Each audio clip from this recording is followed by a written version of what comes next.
Who hasn't known somebody with cancer? And it's even more puzzling how many of us know someone fighting cancer today. Modern research shows that as much as 80% of cancers are connected to lifestyle and environmental factors. Things like the food we eat, the air we breathe, the stress we carry, and the chemicals and frequencies that surround us. Approximately 40% of Americans will be diagnosed with cancer at some point in their lifetime, with the risk being about 1 in 2 for women and 1 in 3 for men. Personally, I know 2 people who have died recently and 2 who are currently battling this horrible affliction. Notably, the 2 currently fighting have to do with the digestive system. One is pancreatic cancer, and one is colorectal. In fact, my mom died of pancreatic cancer just over 2 years ago. Everybody is wondering what's causing it, but we've known the answer to this question for decades, and the sources of exposure just keep increasing. I'll link my video on the China study at the end and in the description. It remains the most comprehensive, unfiltered study on the relationship between disease and diet. There's a lot that we've known about cancer, diseases related to inflammation, heart disease, diabetes, and other untoward conditions in your body. Realize that these are conditions that caused malfunction of organs and cells in your body. Conditions can be changed at any time. If you have cancer now, you may or may not have the time to change the conditions that caused it. Remember, these conditions rarely happened overnight. However, no matter what decisions you have made, you should be supported, committed, and believe in the power of your spirit. What have you got to lose? Another thing that will be a huge mistake is to assume that any one change is going to cure you. Health is a symphony with many instruments that all must be in tune. Think of it like, okay, this might nourish my pancreas, but what about the kidneys, liver, heart, and circulatory blood flow that is necessary for that supplement to get to your pancreas? If you've ever known someone who has had parts of their gut cut out, they can't absorb vitamins that they need for their organs. It's the same concept. You can take an amazing supplement, but if any organ involved in metabolizing that drug isn't working properly, then you are wasting your money. Everything in your body is connected and interdependent, just like a car engine. So please don't think that a supplement or tea is going to heal you. It doesn't cost anything to live a healthy lifestyle, and that's what it's going to take. Most important, eat an alkaline diet. It's well established that cancer cells need an acidic environment to thrive. Stop eating processed food of any kind because there's a cumulative effect of poisons in low doses. One of the worst offenders is processed meats, which not only are loaded with carcinogenic nitrites, BHT, BHA, and polycyclic aromatic hydrocarbons, but these are only the known carcinogens in lunch meats. They also create an acidic environment in your body. And don't just take Bragg's or drink alkaline water and think that you are changing your acidic body. They might help a little, but again, enough with the external substances. Let your food heal you. So if I had cancer, I'd avoid processed meats like bacon, hot dogs, bologna, and deli slices, fried fast foods, and heavily processed packaged snacks, which contain the most potentially carcinogenic additives and byproducts. You will find a printable chart in the description of this video containing the various carcinogenic additives to look for, where they are used most often, and the studies with the specific harm.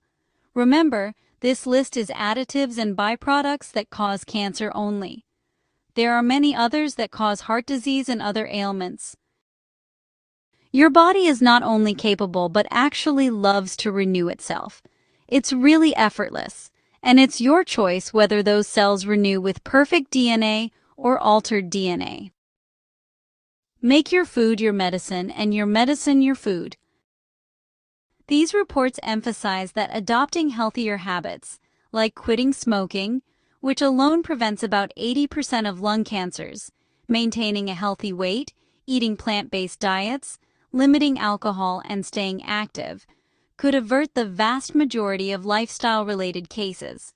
For instance, the 2024 ACS analysis predicts there would be over 700,000 preventable U.S. cases annually from these changes.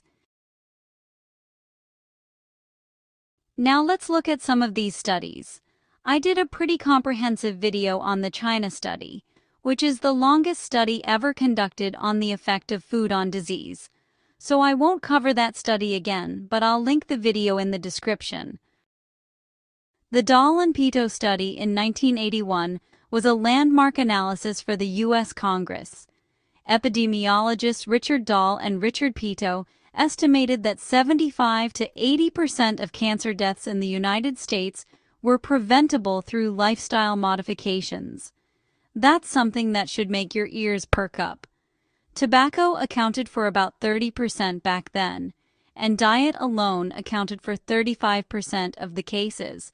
But we know it's much higher, with what has happened to our food supply in the last 44 years since that study was done.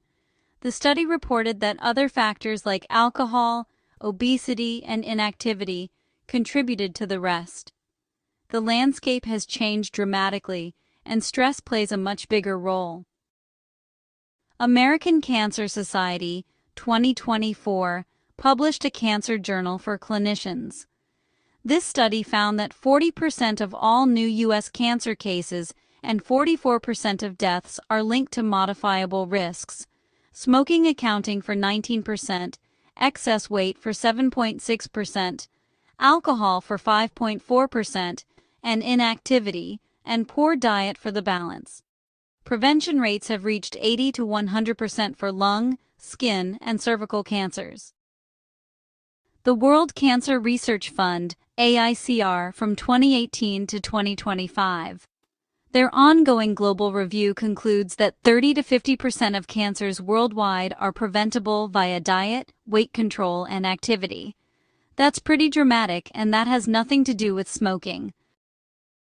In high-income countries like the U.S., up to 80% of bowel and breast cancers could be avoided by limiting red and processed meat, increasing fiber, and maintaining healthy weight. Harvard T.H. Chan School of Public Health in 2016 did a large study showing that women adhering to the 5 healthy habits of no smoking, moderate alcohol, healthy BMI, regular exercise, and balanced diet had up to 41% fewer cancer cases and 59% fewer deaths, supporting broad lifestyle impact. The PMC cohort studies on U.S. whites in 2016 analyzed over 1.3 million participants, and researchers found 20 to 40% of cancers and about 50% of deaths preventable through lifestyle. Lung cancer prevention reached 80 to 90% with smoking cessation, weight control, and physical activity. I'll link these studies in the description for your review. Extensive research over the past decade has consistently linked ultra-processed foods or industrially made products high in sugars, fats, salts, and additives to higher cancer rates. Large prospective cohort studies, including the French Nutrinet Santé of almost 105,000 adults, and the UK Biobank with over 200,000 participants, show that a 10% increase in processed food consumption is associated with a 12% higher overall cancer risk, 11% higher breast cancer risk, and up to 29% greater colorectal cancer risk in men. That's amazing to me. Increasing processed foods by 10% can increase your cancer risk by almost 30%. Imagine if most of your diet is processed food. Specific cancers like ovarian, pancreatic, and colorectal cancers show the strongest associations, with risks rising significantly in the highest intake groups. Meta-analyses and systematic reviews, drawing from over 500,000 participants across Europe and the U.S., confirm these findings, labeling the evidence as robust. Mechanisms include obesity promotion, exposure to harmful additives and contaminants, and displacement of nutrient-dense whole foods. The World Cancer Research Fund 2025 update emphasizes that replacing just 10% of ultra-processed foods with minimally processed foods could prevent thousands of cases annually across multiple cancer types. The moves that RFK Jr. is taking to remove these harmful additives in processed foods and limiting unhealthy food to SNAP recipients will reduce cancer rates, and people just don't see the big picture of everything that is happening in our world. Heck, even McDonald's has announced that next year they will begin using tallow for their French fries instead of canola oil. That's not a green light to snarf down McDonald's, but it demonstrates what this administration is trying to do to cure and prevent cancer. They aren't dumping money into big pharma for new drugs to allegedly cure it. They are focusing on eliminating the cause, even when the people won't make an effort. Chronic psychological stress is also now recognized as a factor in cancer initiation and progression. All you have to do is turn on your TV and see the thousands of mentally ill people screaming into their camera to see why there is so much cancer over the past few years. Large cohort studies, such as the 2019 meta-analysis in JAMA Oncology, found that people with high perceived stress or major life stressors had a 10 to 15% increased risk of developing cancer over 10 to 20 years, with the strongest links to breast, colorectal, and lung cancers.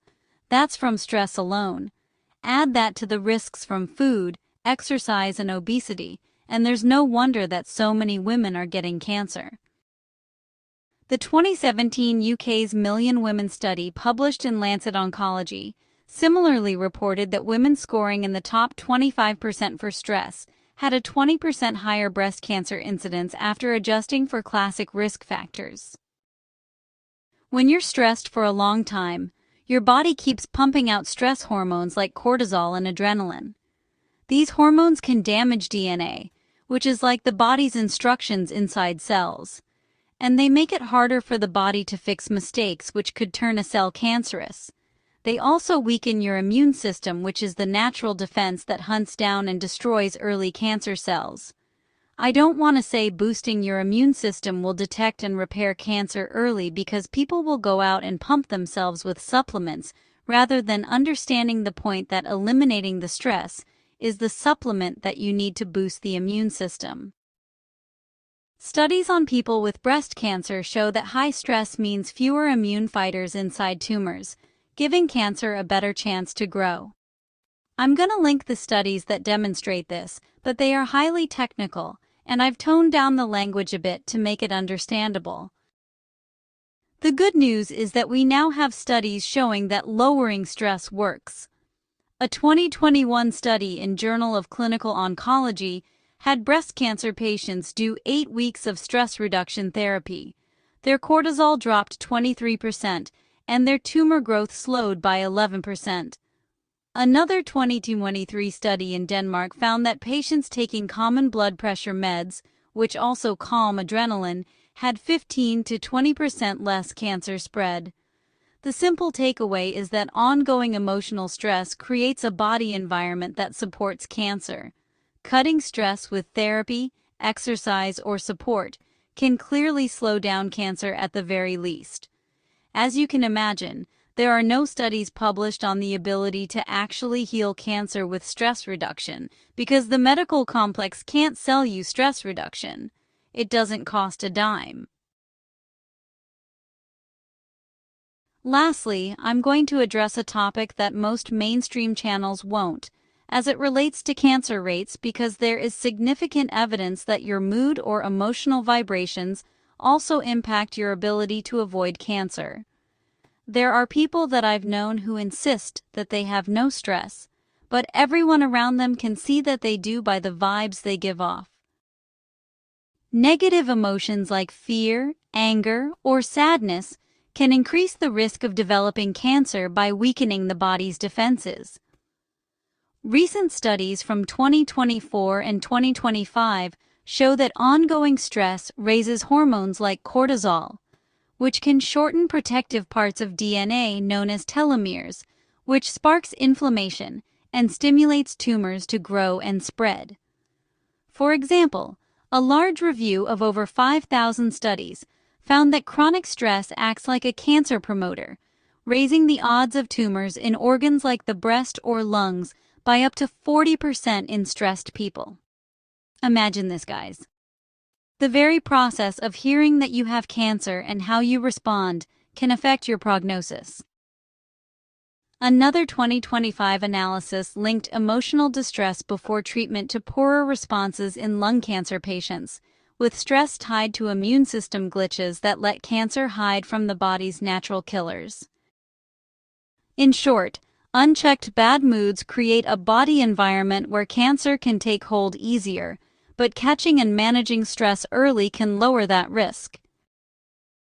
On the flip side, positive mindsets and tools like mindfulness or sound therapy can actually boost healing and recovery from cancer. A 2025 meta-analysis of online mindfulness programs for survivors showed they cut fatigue and emotional pain by 25 to 35%, improving life quality through better relaxation and lower inflammation. Sound therapy tuned to calming frequencies like 432 Hz also helps. In a 2025 trial with cancer patients, it dropped anxiety by 15 to 20% and eased heart stress more than standard sounds by syncing brain waves for deeper calm and repair. Practices like gratitude or loving-kindness meditation further amp up our feel-good chemicals that fight tumor growth, leading to better survival odds and faster remission when combined with treatments like exercise. This takes a very special person to practice gratitude and kindness when you've just been diagnosed with cancer, but it's done every day. So guys, if you know someone battling cancer, share this video with them. Help them research the alternative methods to prevent and treat cancer. I'm not saying to refuse chemotherapy, radiation, or surgery in all cases. I probably wouldn't in an aggressive cancer because you are fighting against time. And nature isn't fast, but if you use methods which naturally slow down the cancer cells, you may have a better response to the treatment that you choose, whatever that is. Clearly, adopting lifestyle changes like regular exercise, stress-reducing mindfulness, a nutrient-rich anti-inflammatory diet, and quality sleep can slow cancer growth by up to 30% and enhance healing by strengthening immune function, lowering inflammation, and improving treatment response. Become your own healer, guys.